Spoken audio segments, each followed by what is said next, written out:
Ada jurus kaya ketiga, yaitu berinvestasi. Setelah punya profesi yang mahal karena ilmunya tinggi, pengalamannya banyak, networknya besar dan powerful, waktunya banyak, itu yang pertama. Yang kedua adalah berbisnis, yang masuk kategori bisnis impian, yang dikerjakan dengan tim yang tepat karakternya. Semua harus masuk rumus 1, 2, 3. Dan yang ketiga, yang terakhir adalah berinvestasi. Kalau bisnis memberikan sebagian waktu dan sebagian uang, kalau berinvestasi adalah semuanya Anda masuk berupa uang. Manajemen masuk? Iya, kalau Anda memiliki lebih dari 21% saham. Bisa meletakkan seseorang namun belum bisa mewarnai manajemen. Tapi di atas 40% baru Anda bisa mewarnai manajemen. Di bawah 21% pasrah saja dengan manajemen organisasi tersebut.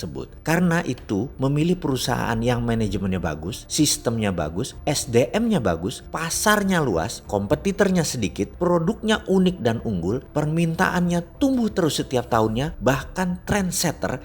Itulah seni memilih perusahaan yang akan kita invest. Ini tempat investasi idaman namanya. Sudah lebat buahnya, rindang pohonnya, pendek lagi buahnya, gampang dipetik. Itulah low hanging fruit bisnis yang jadi idaman para investor. Kita sebagai investor mentalnya beda dengan pebisnis atau kaum profesional. Di sini ada resiko. Resikonya besar. Salah satunya karena Anda tidak pegang kendali manajemen. Di sini sekali lagi prinsipnya ada ilang-ilangan dan harus berani. Di sini harus punya prinsip. It's not how much money you can get, but how much money you willing to sacrifice. Bukan berapa besar uang yang akan Anda peroleh, tapi berapa berani Anda berkorban. Dalam pelajaran investasi, saya tidak akan mendetailkan pilih mana bisnis yang baik, perusahaan macam apa, bidang apa yang bagus saat ini, dan lain sebagainya. Selama Anda bermental juara, visioner, berani ambil resiko, maka throw the dice, sikat saja. Di sisi lain, saya ada cerita bentuk investasi lain mungkin bisa menjadi masukan. Saya memiliki sepupu yang cukup pintar sekolahnya. 15 tahun yang lalu saya putuskan dia sekolah di Australia, di Perth, untuk mengambil S1-nya. Biasa per bulan saya udah hitung living cost-nya waktu itu kira-kira 1.000 Aussie dollar. Bagi saya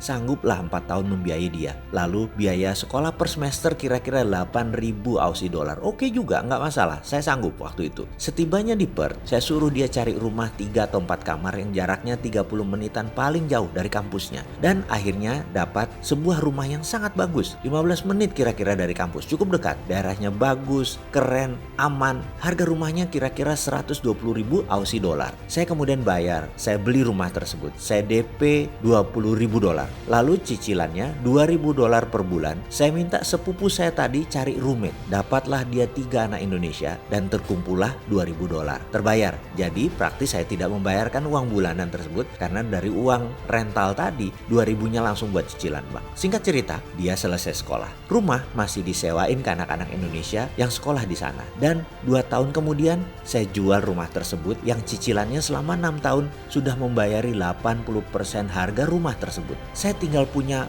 mortgage loan kira-kira 25.000 Aussie dollar. Rumah tersebut dijual dengan harga 150.000 Aussie dollar. Intinya, saya sekolahkan sepupu saya di tahun ke-7 masih ada uang 3.000 dolar Aussie. Bukan balik modal aja, untung. Selanjutnya, uang tadi yang 30.000 dolar Aussie tadi saya convert ke dolar Amerika dan saya lakukan hal yang sama. Saya DP rumah di San Francisco di daerah Daly City sejak 7 tahun yang lalu. Sehingga selain kalau jalan-jalan ke state ada tempat untuk nginep, bisa bring back the memory karena 6 tahun dulu saya kuliah di sana, saya juga dapat duit karena asetnya naik. Yang telah dicapai apa? Sudah selesai 2 sepupu sekolah di sana, 1 keponakan dan 1 anak kandung saya. Nggak ada cicilan lagi untuk tanah tersebut. Ada keluar uang lah buat anak tersebut kuliah di sana. Tapi kecil jika dibandingkan nanti ketika menjual rumah tadi. Sampai saat ini sih belum dijual. Masih disewakan, masih dapat omset, masih dapat revenue. Oke, baiklah. Semoga sahabat bisa mendapatkan intisari dari pelajaran investasi yang beragam jenisnya. Di mana esensinya sama. Kecilkan resiko